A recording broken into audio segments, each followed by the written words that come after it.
अच्छा, लेकिन जिस तरह टिकट में देरी हुआ है तो क्या लग रहा है कि हिना साहब से क्या लालू परिवार डर रहा है कि अभी तक टिकट सीवान में नहीं दिया? एक शब्दों में कहें तो जरूर डर रहा है।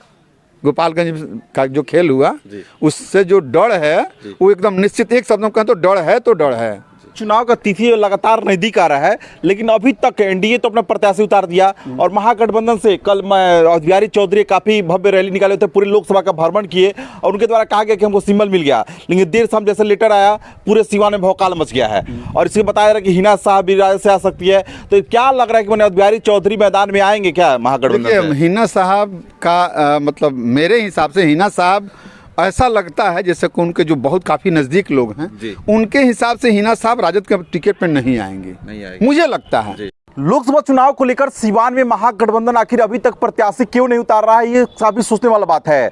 लगातार बातें आ रही है कि महागठबंधन से कभी बिहारी चौधरी का नाम आ रहा है तो कभी किसी का नाम आ रहा है, लेकिन अभी तक अधिकारी पुष्टि नहीं हो पाया है। शायद ये लग रहा है कि हिना साहब के डर से महागठबंधन जो है अपनी प्रत्याशी सीवान में नहीं उतार रहा है। मेरे साथ मुद्दे को बातचीत करने के लेकर सीवान की जर्नलिस्ट जो है दिलीप कुमार सिंह मौजूद है। सर, क्या कुछ लग रहा है कि आखिरकार महागठबंधन जो है अभी तक सीवान में अपने प्रत्याशी क्यों नहीं उतार रहा है? कल बिहारी चौधरी का रैली था, लेकिन कल ही राजद का एक लिस्ट जारी हुआ जिसमें 22 प्रत्याशी का नाम सामने आ गया है कि 22 लोकसभा क्षेत्र से 22 प्रत्याशी का नाम सामने आ गया, लेकिन अभी तक सीवान का नाम आखिर क्यों नहीं आ रहा है? देखिए, या तो इसका एक कारण ये हो सकता है कि जो नेतृत्व करता है ना राजद का, जिनके बागडोर जिनके ऊपर है वो निर्णय नहीं ले पा रहे हैं। वो उनके कर्जकर्ता जो हैं वो लोकसभा क्षेत्र के कर्जकर्ता अच्छा रिपोर्टिंग उनके पास नहीं किए हों, ये दूसरा कारण हो सकता है। एक और कारण है जातिगत जो जातिगत जो डाटा निकल के उनके सामने गया होगा उसमें जाके पेज फंस जाता होगा। और कहीं ना कहीं हिना साहब मैदान में निर्दलीय प्रत्याशी की अपने रूप में घोषणा कर दी है और क्षेत्र दौरा प्रारंभ कर दिया है, और जिस तरह से युवाओं का हुजूम जो उनके साथ जा रहा है, इससे महागठबंधन के जो यहाँ जो चलाने वाले हैं ना, घबराहट है, उनमें घबराहट है, जिसलिए वो निर्णय नहीं ले पाने। और बिहारी चौधरी को जो टिकट, ये सब उनका कल रैली निकल गया कि अब टिकट मिल गया, सिंबल लेकर के आ गए, पूरा एकदम काफिला निकला था, लेकिन देर रात देखा था जो 22 लोगों की सूची जारी हो रही है उसमें उनका नाम नहीं है। आखिर भाई क्या है? तो यानी कि नेतृत्व, जो शीर्ष नेतृत्व है जिनको टिकट देना है, वो निर्णय नहीं ले पा रहे हैं कि टिकट देंगे तो क्या होगा। वहाँ की स्थिति वही हाल है और महाराज की स्थिति वही हाल है, दोनों लोकसभा में पेच फंसा हुआ है। अच्छा, कुछ चैनलों पर यह भी खबर देखने को मिला है कि हिना साहब जो है शायद राजद से उम्मीदवार फिर हो सकती है। देखिए, जैसे पत्रकारिता की बात करें ना, पूरी पत्रकारिता की बात करें तो पत्रकार, हम पत्रकार, चाहे आप, चाहे कोई पत्रकार क्या होता है, किसी से कहीं से कुछ सुनेगा या कहीं सोशल मीडिया के माध्यम से, पेपर के माध्यम से किसी का कहा, जनता का कहा हुआ बात को लेगा, एनालिसिस करेगा, उसी को पीस करके एक घोल बनाएगा, उसी का छींटा आम लोगों तक पहुंचाएगा, जिससे सुन के आम लोगों को तसल्ली लगे और कुछ लोगों को उसमें बुरा भी लग जाता है। लेकिन पत्रकार के बात को बुरा नहीं मानना चाहिए, पत्रकार उस समाज से ही कोई शब्द को लेकर के और आम जनता तक पहुँचाता है। सही बात है कि हिना साहब एगो शक्ति के रूप में जरूर हैं, जिससे महागठबंधन निर्णय लेने में मजबूर है, फाइनल है। वो चाहे कोई आएगा, लेकिन सोच समझ के महागठबंधन ही प्रत्याशी उतारेगा। काहे कि कविता सिंह का टिकट कट जाना और विजया लक्ष्मी का मिल जाना, सबसे बड़ा दाव एगो एनडीए ने खेल दिया है। क्या कि यहाँ से बनाया किसको जाए, क्या कि राजपूतों का भी वोट मायने रखता है सीवान लोकसभा क्षेत्र में। और यदि फॉरवर्डों का यदि करें, जातिगत यदि एनालिसिस करें तो राजपूत, भुंजार, ब्राह्मण वोट देंगे किसको?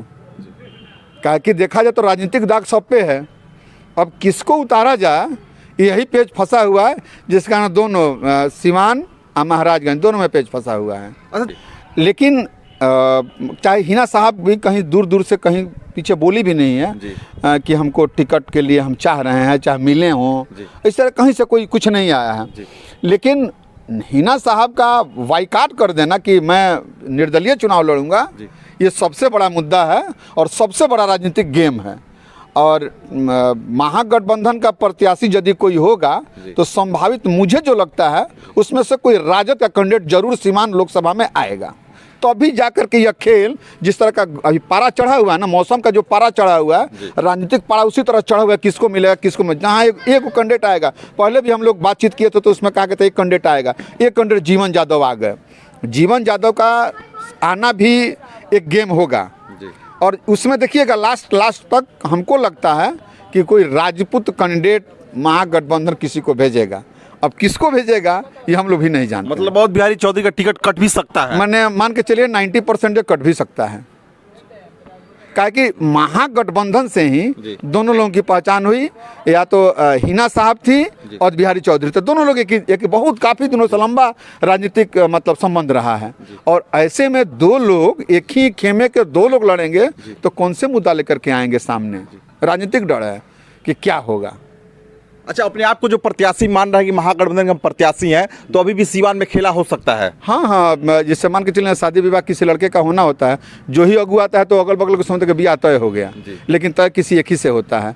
तो बहुत से प्रत्याशी हैं दौड़ में दौड़ रहे हैं कि टिकट हमको मिलेगा, हमको मिलेगा, हमको मिलेगा, लेकिन जिनको मिलना होगा वो भी दौड़ में है। अब किसको मिलेगा थोड़ा सा बस आज या कल, हाँ कहना मुश्किल, आज या कल। लेकिन एक बात जो अभी सामने उभर के आ रही है, किसी फॉरवर्ड को मिलता है टिकट, राजपूत को मिलता है टिकट, या ब्राह्मण को मिलता है टिकट, या भूमिहार वर्ग से किसी को मिलता है टिकट, तो सिवान में खेला तो हो ही जाएगा। देखिए